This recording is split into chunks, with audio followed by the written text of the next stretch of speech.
ओम अज्ञानतिमिरान्धस्य ज्ञानाञ्जनशलाकया चक्षुरुन्मीलितं येन तस्मै श्रीगुरुवे नमः। श्रीचैतन्यमनोभीष्टं स्थापितं येन भूतले स्वयं रूपकथामाह्यं ददाति स्वपदान्तिकं वन्देऽहं श्रीगुरो श्रीयुतपदकमलं श्रीगुरून् वैष्णवांश श्रीरूपं शाक्रजातं चककनरघुनाथान्वितं दंसजीवं साद्वैतं सावधूतं परिजनसहितं कृष्णचैतन्यदेवं श्रीराधाकृष्णपादान् चककनललिता श्रीविशाखान्वितांश वाञ्छाकल्पतरुभ्यश्च कृपासिन्धुभ्येव च पतितानां पावनेभ्यो वैष्णवेभ्यो नमो नमः। ओम नमो भगवते वासुदेवाय। ओम नमो भगवते वासुदेवाय। ओम नमो भगवते वासुदेवाय। ओम अज्ञानतिमिरान्धस्य ज्ञानाञ्जनशलाकया चक्षुरुन्मीलितं येन तस्मै श्रीगुरुवे नमः। वासुदेवसुतं देवं कंसचाणूरमर्दनं देवकी परमानंदम कृष्णं वंदे जगद्गुरुं। गाद्यायनी महामाये महायोगिनी अधीश्वरी नंदगोपसुदम देवी पदिंदे गुरुदे नमः। श्रीमद् भागवतम 10வது ஸ்கந்தம் 2வது பாகத்தில் அத்தியாயம் 14 பதம் 21 பிரம்மா பரம்பொருளான பகவான் ஸ்ரீ கிருஷ்ணரிடம் பிரார்த்தனைகளே வணங்கிக்கிட்டு இருக்கிறார். ஓ பரம்பொருளே, ஓ முழுமுதற் கடவுளே, ஓ பரமாத்மாவே, ஓ யோகீஸ்வரரே, உமது லீலைகள் இம்மூ உலகிலும் தொடர்ந்து நடைபெறுகின்றது. ஆயினும் உமது ஆன்மீக சக்தியை நீர் எங்கே எவ்வாறு எப்பொழுது பயன்படுத்தி எண்ணற்ற லீலைகளை நிகழ்த்துகின்றீர் என்பதை யாரால் அறியக்கூடும்? உமது ஆன்மீக சக்தி எவ்வாறு செயல்படுகிறது என்பதை ஒருவராலும் அறிந்து கொள்ள முடியாது. இது சுலோகம். பிரம்மதேவர் இதற்கு முன்னர் பகவான் ஸ்ரீ கிருஷ்ணர் தேவராக, மனிதராக, விலங்காக, மீனாக அவதரித்தார் என்று கூறினார். இந்த அவதாரங்களினால் பகவான் தன்னை தாழ்த்தி கொண்டார் என்பது பொருள் அல்ல. பிரம்மா இங்கு குறிப்பிடுவதைப் போல் பகவானது செயல்களின் உன்னத இயற்கையினை பந்தப்பட்ட ஆத்மாக்களில் ஒருவரால் கூட அறிந்து கொள்ள முடியாது.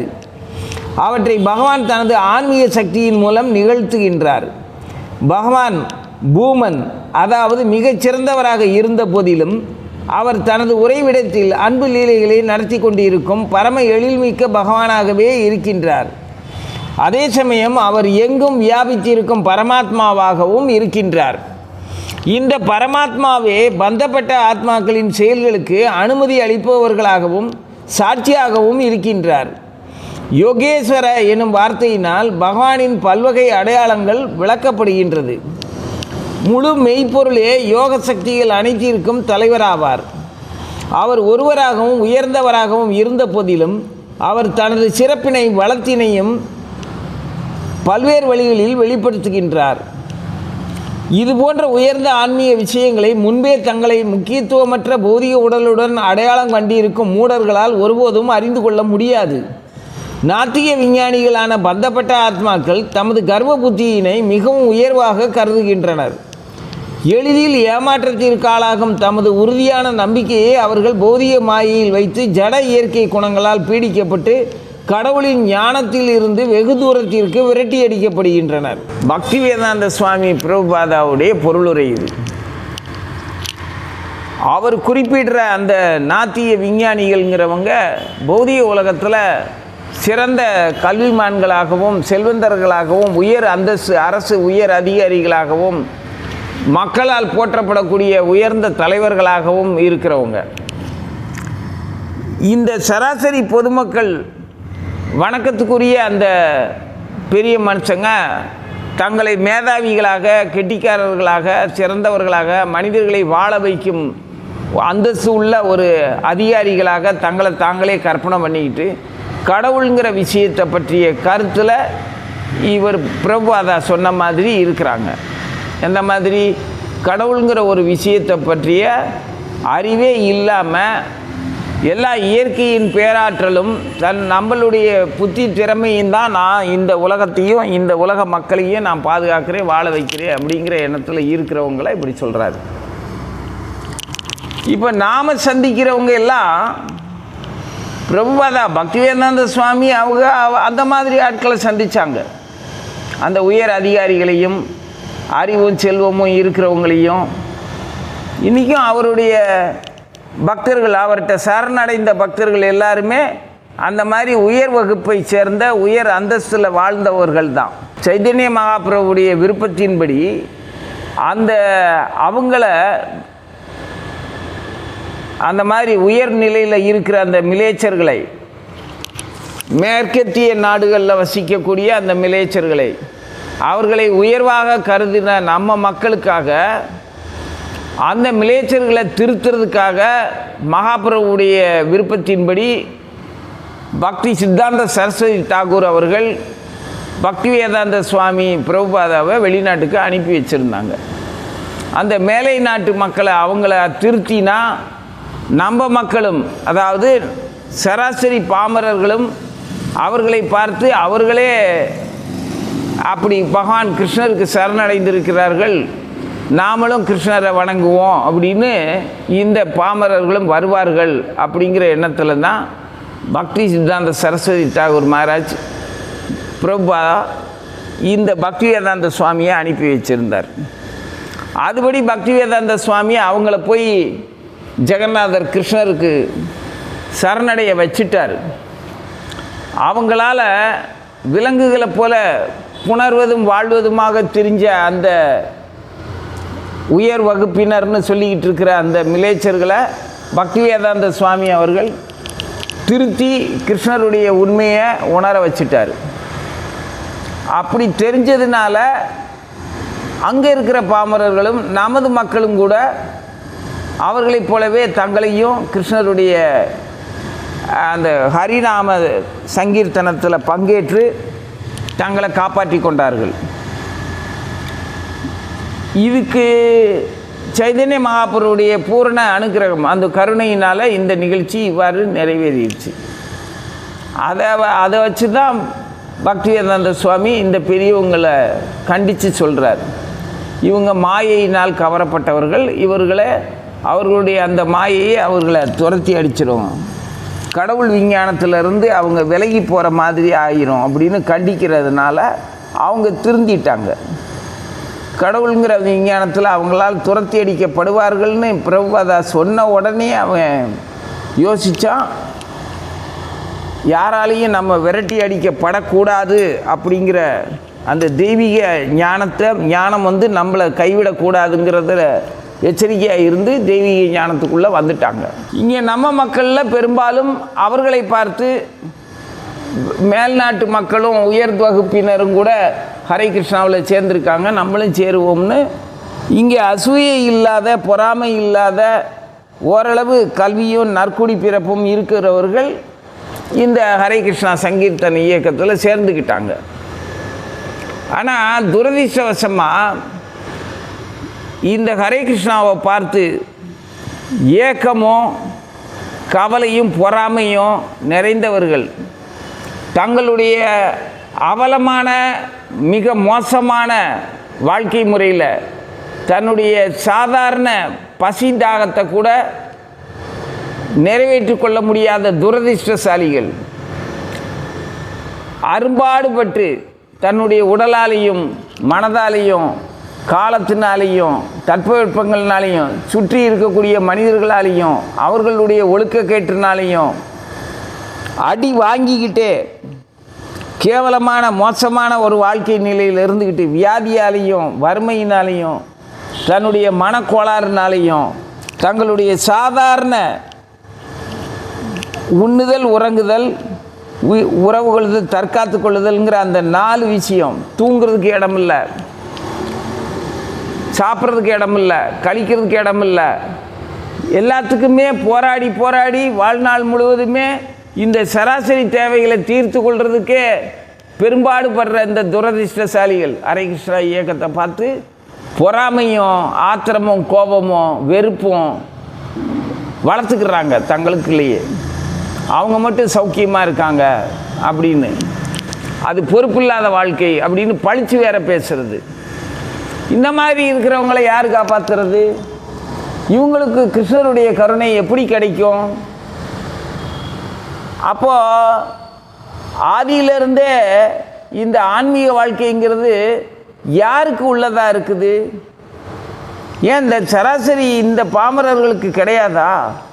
கேட்டால் அவங்களுக்கு புத்தி இல்லை, சுத்தம் இல்லை, வாழ்க்கையில் ஒரு தெளிவு இல்லை, நற்குணங்கள் இல்லை அப்படின்னு பழித்து பேசுகிறோம். அதெல்லாம் இல்லாட்டி என்ன? அந்த ஆன்மா பகவானுடைய அங்க உறுப்பு தானே. அவன்கிட்ட நன்னடத்தை இல்லை, பொறாமை இருக்குது, தீய எண்ணங்கள் இருக்குது, குறுகிய மனப்பான்மை இருக்குது, யாரையும் பழித்து பேசுறது இருக்குது, தன்னுடைய பசிக்காகவே வெறும் இறை எடுக்கிறதுக்கு மான மரியாதையெல்லாம் இழந்து கௌரவம் இழந்து தன்னுடைய உடலாலையும் கால சூழ்நிலையினாலையும் அடி வாங்கிட்டு அந்த ஒரு வாய் சோறு தின்னுட்டு தூங்கக்கூட இடம் இல்லாமல் தெருவில் தூங்க வேண்டிய நிலைமை இருக்குது.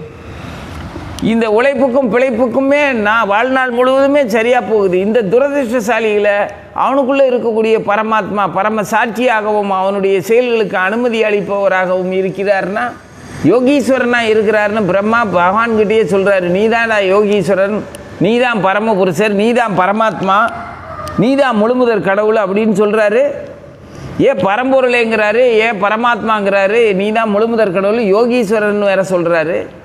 அந்த யோகீஸ்வரனுக்கு இவங்க மேலெலாம் இறக்கமே வராதா? அவன் எவ்வளவு கேடு கெட்டவனாக இருக்கட்டும், அதான் உறுதி சொல்லியிருக்கீங்களே, பாவிகளில் எல்லாம் பெரும் பாவியாக நீ கருதப்பட்டாலும் கூட அப்படின்னு பகவத்கீதையில் சொல்கிறாரு. பரம சண்டாளனாக இருந்தாலும் அவன் என்னை சரணடைஞ்சா நான் காப்பாற்றுறேன்னு தானே சொன்னீங்க. அப்புறம் அவன்கிட்ட நன்னடத்தையை எப்படி எதிர்பார்க்குறீங்க? அவன் எப்போவோ நன்னடத்தையை கைவிட்டுட்டான். அந்த கைவிட்ட இடத்துல அவனுடைய தீய எண்ணமும் தன் அற்ப புலனை திருப்திப்படுத்துறதுக்காக என்ன வேணாலும் தான் தோன்றித்தனமாக செய்கிற நிலைமையும் வளர்ந்து வளர்ந்து வளர்ந்து இன்னைக்கு கேடுகெட்ட ஜென்மமாக வாழ்கிறான். கேடுகெட்ட ஜென்மமாக வாழ்கிறங்கிறதே புரியல அவனுக்கு.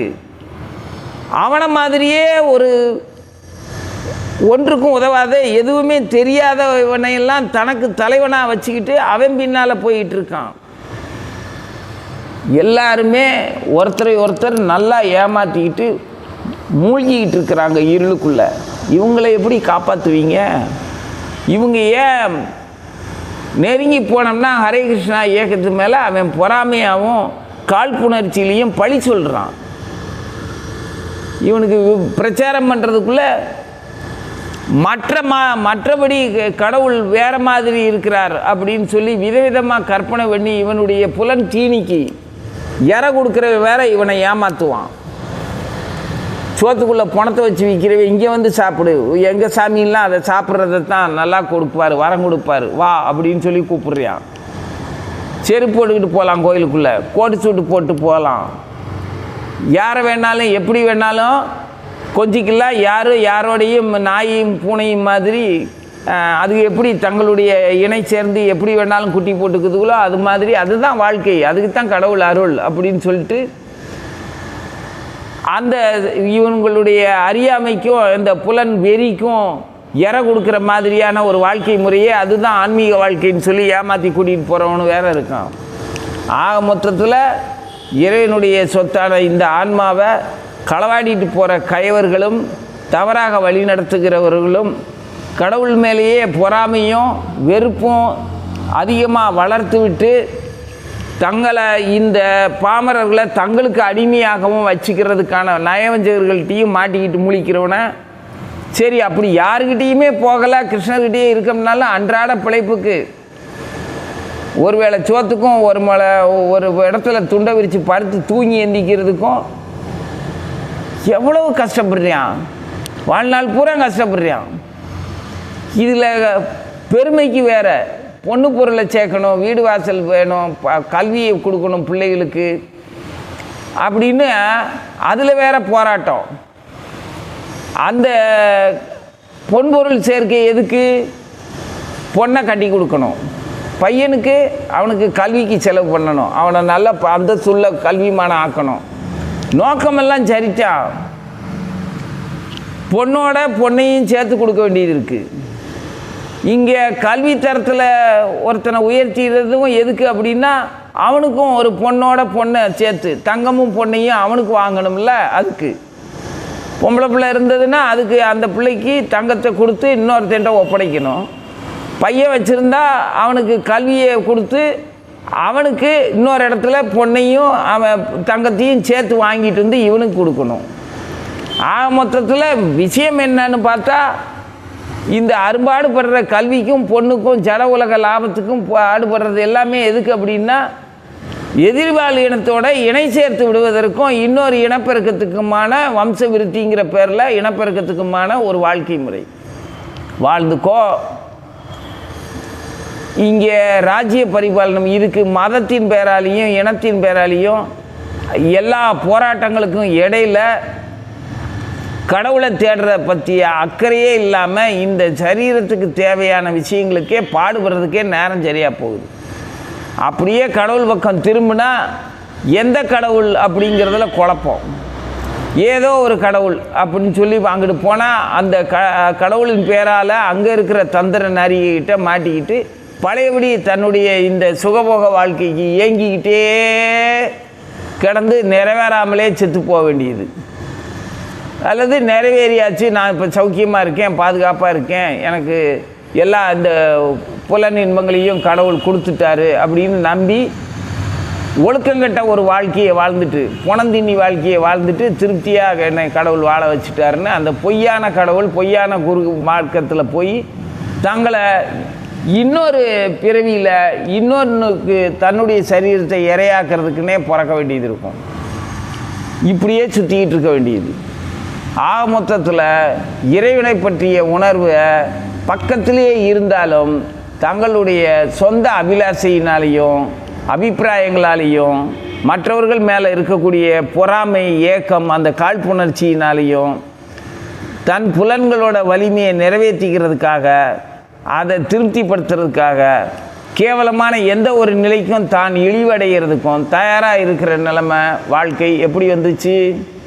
அப்போ இதுக்கெல்லாம் அனுமதி அளிக்கிறாரா பகவான்? எல்லாவற்றுக்கும் அனுமதி அளிப்பவராக இருக்கின்ற அந்த பரமாத்மா, பரம சாட்சியாக இருக்கிற அந்த பரமாத்மா அது இதுக்கெல்லாம் வழி தராரோ? அது எப்படி அனுமதி அளிப்பார்? ஒரு ஜீவன் தன்னைத்தானே இழிவுபடுத்திக்கிறதுக்கு எப்படி அனுமதி அளிப்பார்? அவனுக்கு அவன் கடவுள்கிட்ட என்கிட்ட வரல, அதனால அவன் அப்படி சீரழிகிறான், அதுக்கு நான் என்ன செய்ய அப்படின்னு சொல்லிட்டு போகிறதுக்கு நீ யாரியா? நீ எப்படி யோகேஸ்வரனாவ? நீ எப்படி பரமாத்மாவாவ? நான் பகவானை பார்த்து கேட்குறேன். பிரம்மா சொல்கிறாருல, அவர் சொன்னபடி நீ பரமாத்மாவாக இருந்தால், பரம நெறியாளராக இருந்தால், எல்லாவற்றையும் அனுமதி அளிப்பவராக இருந்தீங்கன்னா, எல்லாவற்றுக்கும் சாட்சியாக இருந்தீங்கன்னா அந்த ஜீவர்களை காப்பாற்றுங்க. என்னை சரணனை ஒருத்தனையும் நான் கைவிட மாட்டேன்னு சொல்கிறீங்களே, அதுக்கு என்ன குவாலிஃபிகேஷன் வேணும்னு கேட்டால் அந்த தகுதியெல்லாம் எதுவுமே இல்லாமல் இருந்தாலும் சரி என்கிட்ட வந்தால் அவனை நான் காப்பாற்றிடுவேங்கிறீங்க. உங்ககிட்ட அவன் வரமாட்டேங்கிறானே, வராதவனை நீ எப்படி காப்பாற்றுவ? அதுக்கு வழி சொல்லு. அதுக்கு என்கிட்ட வரல அப்படின்னா நீ தேடிப்போ. யாரை? நம்மளை சொல்கிறார் பகவான். உன்னோட குருவையும் என்னையும் நம்பி நீ தேடிப்போ, கீழே இறங்கிப்போ. நீ பகவான் நாமத்தை சொல்லு, நாம சங்கீர்த்தனத்தை பண்ணு. அவன் முதல்ல காதில் கேட்கட்டும். சிரவணம் தான் முதல் படி. அதில் அந்த படியில் அவன் பிளாட்ஃபார்முக்கு வரட்டும். இவங்கெல்லாம் ஹரே கிருஷ்ணா குரூப்பு அப்படின்னு சொல்லிட்டு அவன் கொஞ்ச நேரம் நின்று கேட்பான். அதில் இருந்து நான் அவனை பிடிச்சிக்கிறேன். அவன் காதில் கேட்டால ஹரே கிருஷ்ணா கிருஷ்ண கிருஷ்ண ஹரே ஹரே ஹரே ராம ராம ராம ஹரே ஹரே அப்படிங்கிறத நீ பாடின உடனே அவன் காதில் விழுந்துச்சு. அது இதயத்துக்குள்ளே போயிடுச்சு. உள்ளே இருக்கிற பரமாத்மாங்கிற என்கிட்ட வந்து சேர்ந்துருச்சு. இனி நான் அவனை பார்த்துக்குவேன். அவன் நாமத்தை செவியார வாங்கிட்டான். இனி அவனுக்கு புத்தி எப்படி போகணும், அவனுடைய பிழைப்பு எப்படி போகணும், இதுவரைக்கும் அவன் எந்த கான்சியஸில் இருந்தானோ அதை நான் மாற்ற வேண்டியது என் பொறுப்பு. நீ அவன்கிட்ட போய் நாமத்தை கொடு, நீ அவனுக்கு நாமத்தை சொல்லு. ஆக பக்திவேதாந்த சுவாமி அவருடைய விருப்பமோ அவருடைய குருவின் விருப்பமோ அந்த குருவின் கடவுளான சைதன்ய மகாபிரபுனுடைய விருப்பமும் நம்ம மூலமாக நிறைவேறதுக்கான வாய்ப்பு நமக்கு எப்படி கிடைச்சது? நாம் மட்டும் யாராக இருந்தோம்? நாமளும் ஒரு துரதிர்ஷ்டசாலியாக கேவலமான நிலைமையில தானே இருந்தோம். இந்த மகாமந்திரம் தானே நமக்கு உள்ளே போய் வேலை செஞ்சது. மகாமந்திரத்தை எப்போ கேட்டோமோ கேட்டதில் அது நம்ம இருந்த இருப்புக்கும் நிலைக்கும் அந்த மகாமந்திரம் அதை நம்மளை தூய்மைப்படுத்தி இன்றைக்கி அடுத்தவங்களுக்கும் ஹரே கிருஷ்ணா மகாமந்திரத்தை கொடுக்க செய்கிற அளவுக்கான ஒரு தகுதியில் நம்ம வந்திருக்கிறோம். இதுக்காக என்ன பட்டாலும் நம்ம சொந்த கர்மாப்படி கஷ்டப்பட வேண்டிய அந்த பௌதிக உலகத்தில் கஷ்டப்பட வேண்டியதாக இருக்கிற அந்த தண்டனைகள்லாம் இப்போ இல்லாமல் போயிடுச்சு. உண்மைதான், இல்லாமல் போயிடுச்சு. போய பிழையும் புகுதருவான் நின்றனும் தீயினில் தூசாகும். பகவானுடைய நாமத்தை சொன்னோம். அதனால ஒரு சாதாரண தூசி மாதிரி, நெருப்பில் விழுந்த தூசி மாதிரி காணாமல் போயிடுச்சு என்னுடைய குற்றங்கள் பாவங்கள் எல்லாமே. சரி, அப்படி இருந்தாலும் இப்போது மற்றவர்களால் அவமதிக்கப்படுறதும் காயப்படுறதுமா இருக்குது. அது யார் தருவா? அது எதுக்கு? உண்மைதான். இதுக்கு காரணம் நாம் இறங்கி வேலை செய்யும்போது, சுத்திகரிப்பு பண்ணுறோம் அப்படின்னு சொல்லிட்டு இறங்கி வேலை செய்யும்போது அதை நம்ம அந்த ஜீவர்களை காப்பாற்றுவதற்குள்ளே அந்த ஜீவர்களாலேயே நாம் தாக்கப்படுறதும் அவமதிக்கப்படுறதும் நடக்கத்தான் செய்யும். ஏன்னா கர்மாவில் நம்ம இருக்கும்போது வாங்குகிற அடிக்கு அடி வாங்க வேண்டியது, அதில் தப்பிச்சிட்டோம். இப்போது பகவத் தொண்டில் இந்த ஜீவர்களை காப்பாற்றுவதற்குள்ளே அந்த அறியாமையில் இருக்கிற ஜீவர்களால் அவங்களுடைய பொறாமை குணத்தினாலேயும் தாழ்வு மனப்பான்மையினாலேயும் நமக்கு புத்திமதி சொல்கிறதுக்கு இவன் யார் அப்படின்னு சொல்கிறது கோபத்தை உண்டு பண்ணுற மாதிரி ஆகுது. அவங்க அந்த கோபத்தை நம்ம மேலே கொட்டுறாங்க. இப்போ நம்ம இந்த இடத்துல அடி வாங்குகிறோம். முன்னே அடி வாங்குறது தான் நம்ம கர்மா. இப்போ அடி வாங்குறது பகவானுடைய கருணை. அடினா யாரும் நம்மளை அடிக்கிறது இல்லை. அவங்கள காப்பாற்றிக்கிறதுக்கு நாம் பண்ணுற பிரயத்தனத்துக்கு என்னென்ன தடைகளும் அவமானங்களும் தருவாங்களோ அதை தருவாங்க. அவங்க சாதாரணமாக வெறும் உடல் சார்ந்த வாழ்க்கையில் மட்டுமே தன்னுடைய உயிரை இணைச்சிக்கிட்ட அப்பாவிகள். அந்த அப்பாவிகளை காப்பாற்ற வேண்டியது அப்படிங்கிற அந்த அகங்காரத்தில் நம்ம போனோம்னா காப்பாற்ற முடியாது. நானும் அவர்களைப் போலத்தான் இருந்தேன் கிருஷ்ணா, என்ன நீ காப்பாற்றுன மாதிரி அவங்களையும் காப்பாற்று அப்படின்னு சொல்லி வேண்டிக்கணும். அதுதான் பரம நெறியாளராக பகவானை சொல்லும்போது அவர் எப்பேற்பட்ட பரம சாட்சியாகவும் எல்லாவற்றுக்கும் ஜீவர்களுக்கு உற்ற துணையாகவும் எல்லாருக்குள்ளேயும் இருக்கக்கூடிய பரமாத்மாவாகவும் முழுமுதற் கடவுளாகவும் அவர் ஒரே இடத்துல இருந்தாலும் எல்லாவற்றிலையும் நிறைந்து இருக்கின்றவராகவும் இருக்கிறாருங்கிறத நமக்கு நமது புத்தியில், நமது புலனில், நமது செயல்களில் பகவான் துணைக்கு வந்ததுக்கப்புறம், அவரை நாம் தெரிஞ்சுக்கிட்டதுக்கப்புறம் இந்த உலகம், இந்த பௌதிக உலகத்தினுடைய தேவைகளும் வினைகளும் எப்படி நமக்கு கண்ணுக்கு உண்மையாது உள்ளது உள்ளபடி தெரிஞ்சதோ, இந்த விழிப்பு நிலை நம்மை போலவே இருந்துக்கிட்டு இருக்கிற ஜீவர்களுக்கு கிடைக்கிறதுக்கு நாம் ஹரே கிருஷ்ண மகாமந்திரத்தை சொல்லி கொடுக்கணும். நம்ம எங்கே வேணாலும் பாடலாம். ஓம் நமோ பகவதே வாசுதேவாய.